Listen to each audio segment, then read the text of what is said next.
मुसलमानों के भगवान है राम। अरे मुसलमानों के भगवान होते तो बाबरी मस्जिद क्यों बनाए देंगे बताओ।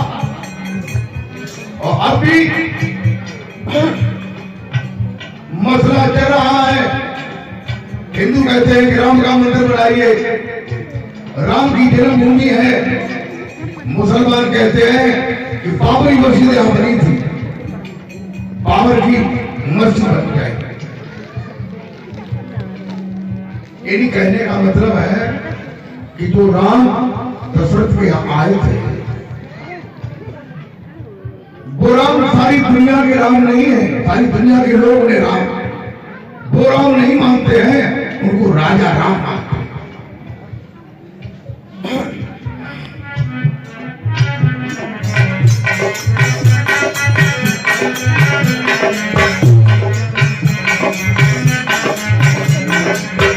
एक राम दशरथ का बेटा, एक राम दशरथ का बेटा, एक राम दशरथ का बेटा।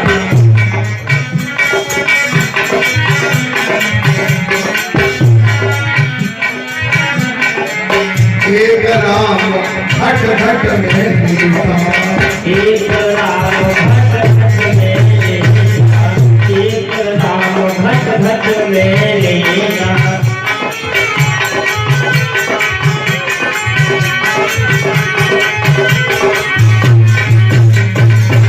और तीसरा राम कौन सा है? पहले राम तो एक ही है, लेकिन तीन तरह से, चार तरह से समझाया गया है।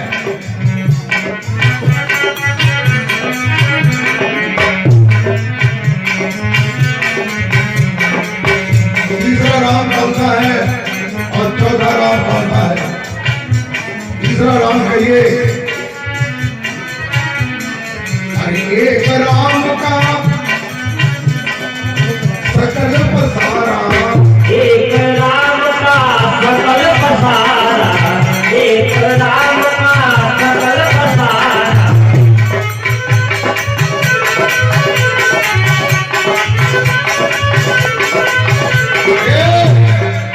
एक राम सब जगत से न्यारा, एक राम सब जग से न्यारा, एक राम सब जग से न्यारा।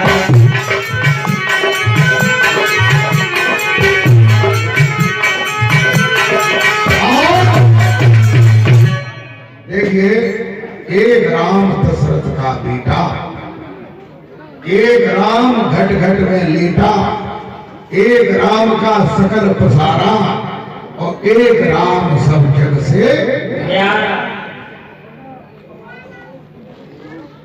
देखिए, आप लोगों ने सूरज को देखा होगा, देखा होगा कि रोजाना देखते हैं।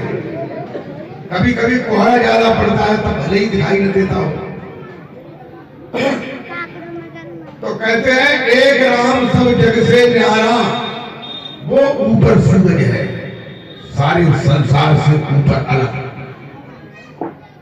एक राम का सकल पसारा, यानी उसकी किरणें सारी पृथ्वी पर जो है फैली हुई है। दूसरा राम, और एक राम घट घट में लेटा,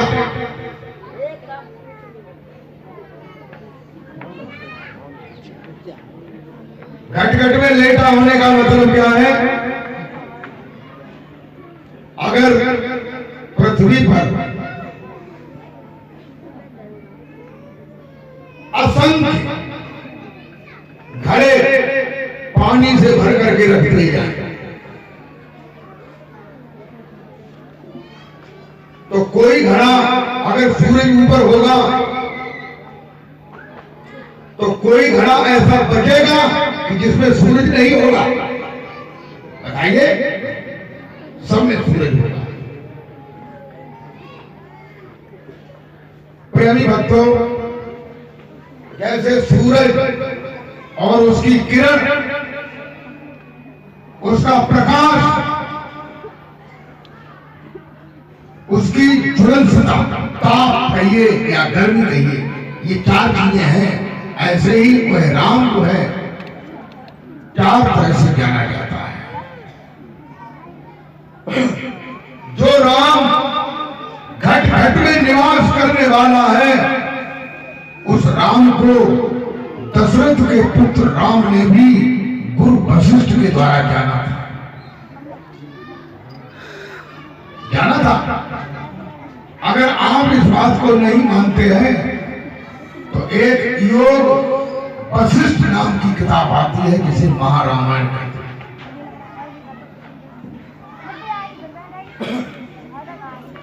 जिसमें भगवान राम को वशिष्ठ जी ने इस नाम का बोध कराया था।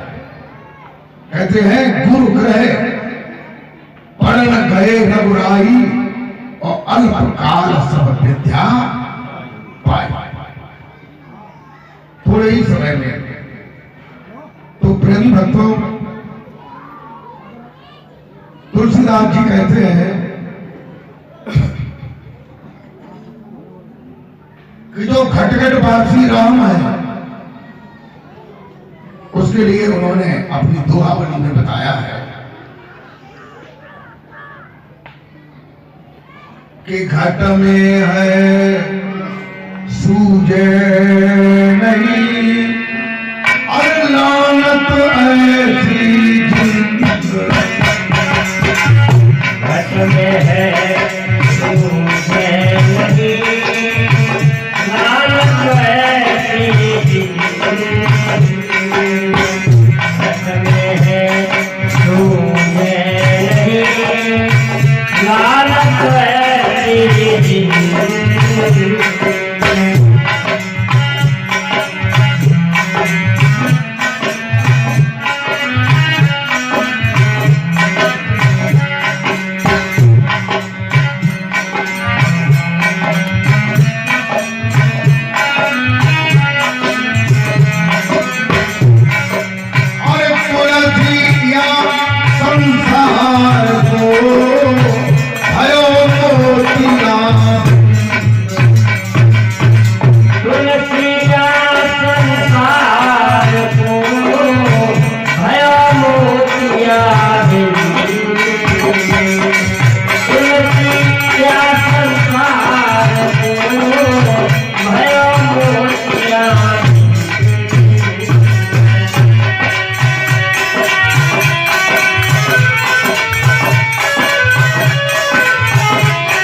तुलसीदास जी अपनी दोहावली में इस दोहे को बता रहे हैं कि घट में है,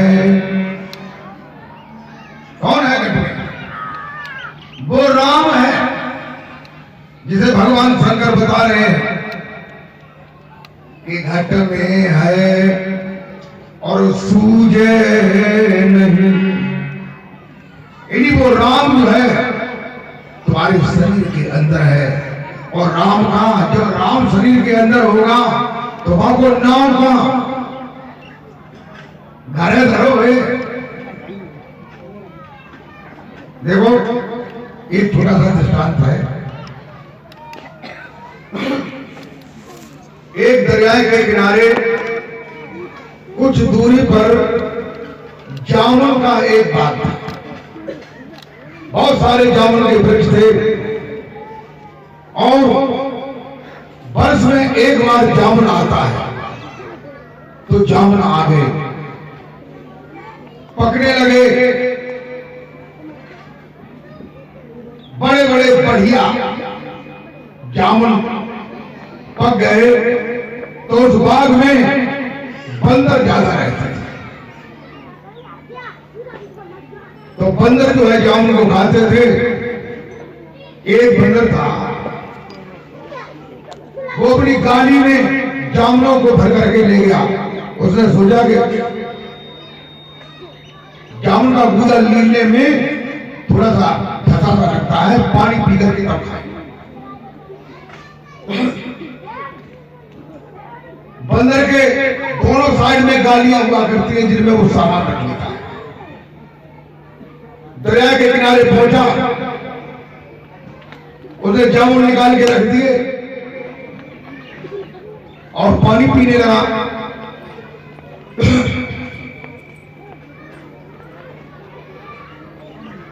एक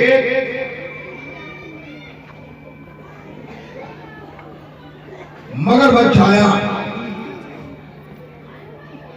वह उनको वहां पर रोजाना मिला करता था। उनकी दोनों की दोस्ती हो गई थी। मगरमच्छ ने कहा, भैया तुमने ये अपनी गाली में से निकाल करके क्या रख दिया है? उन्होंने कहा, अच्छा ये जामुन है कि कैसे जामुन होते हैं, जरा हमें भी दिखाओ। तो उन्होंने कहा, लो तो भी खा लो। तो मगरमच्छ ने जामुन खाए तो उसे बड़े अच्छे लगे और ये कहा, कल भैया कल और ले आना। दूसरे दिन भी बंदर जो है जामुन को लेके गया। वे जामुन जो है मगरमच्छ जो है अपने घर ले गया, अपनी पत्नी को खवाए। पत्नी का बहुत अच्छे काम। अच्छा मैं आपसे एक बात कहूं, उन्होंने कहा बताइए कि वो जामुन लाते हैं वे कौन है? कि मेरे दोस्त हैं, कि उनको भी ले आना यहाँ। कि अच्छा क्या? तीसरे दिन जब वो बंदर वहां गया तो मगरमच्छ ने कहा, भैया बंदर भैया तुम्हारी भाभी ने तुम्हें बुलाया है, वो तुमसे मिलना चाहती है। तो उन्होंने कहा, चलो चलेंगे, हम भी चलेंगे। बैठ जाओ पीठ पर। तो पीठ पर बैठ करके वो वहां गए। दरिया में एक जगह थी, वहां वो पहुंच गए। उन्होंने कहा कि जामुन आप ही लाया करते? हाँ भाभी, जामुन नहीं दिया करता। जगह देवर, तो मेरे लिए तुमने अपने भाई को जामुन दिए थे, मैंने खाए थे, बड़ी अच्छी लगी थी। तुम तो रोजाना खाते होगे, घाव रोजाना खाते। जगह तुम तो तुम्हारा कलेजा बहुत अच्छा हुआ। मैंने कहा हाँ बहुत बढ़िया है।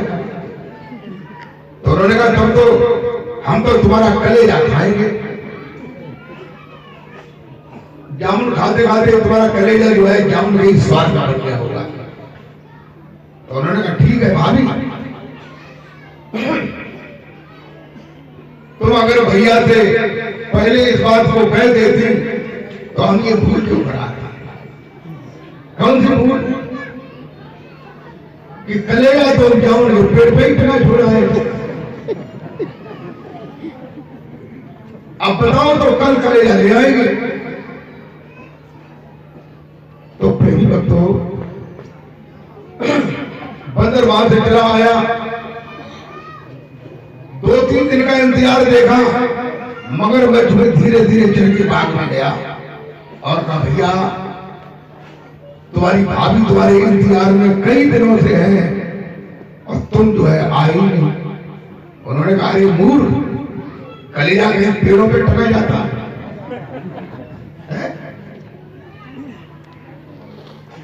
तो प्रेमी भक्तों,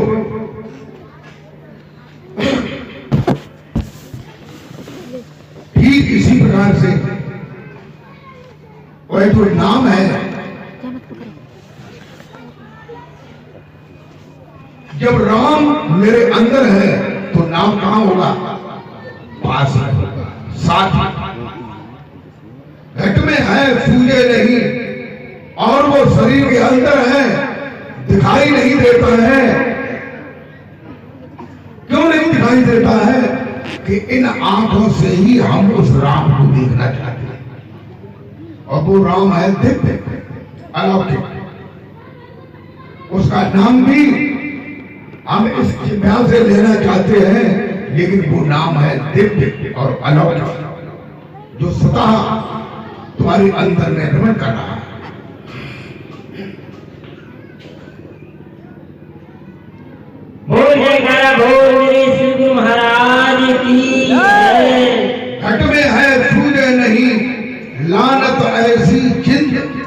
लानत माने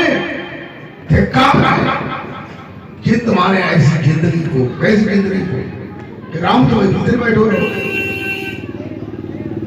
और तुम मथुरा, वृंदावन, गोकुल, बरकाना, नंदगांव और मंदिरों में जा जा करके खोपड़ी को पटक पटक करके मर गए, लेकिन राम नहीं। तो कहते बल बल कहीं और ढूंढे कहीं कैसे आवे हाथ, और परतु तो ही पाइए लब जब भेद ही लेवे साथ।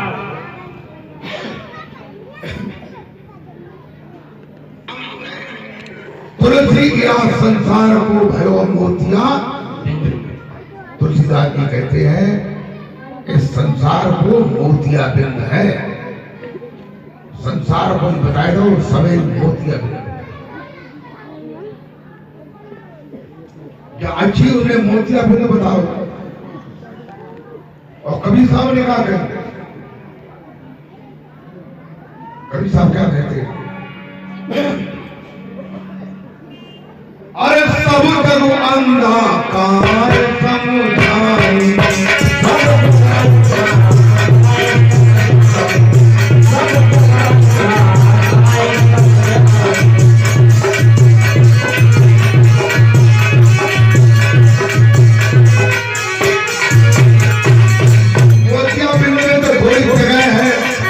समुदाय, दिखाई देती, दिखाई देती, लेकिन दिखाई तो देती है, लेकिन जो अंधा है दिखाई देती। तो कभी साहब ने कहते हैं सब जब अंधा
ने कही सब जब अंधा, उनने कही सारे संसार को मोतिया बिंद, संसार उन्हें उड़ाए लो, लेकिन मोतिया बिंद बताओ। लेकिन समा अंधेरा है, दिखाई तो दे तो, लेकिन एक जगह भी दो जगह कहूँ, चार जगह कहूँ, तीन जगह। और कविताओं ने कही कचुड़े दिखाई देते, अंधा है समा।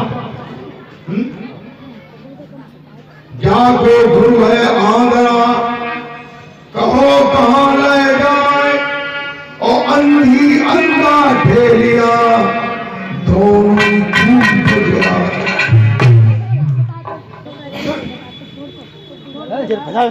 तुलसीदास जी ने बताया कि मोतिया बिंद है।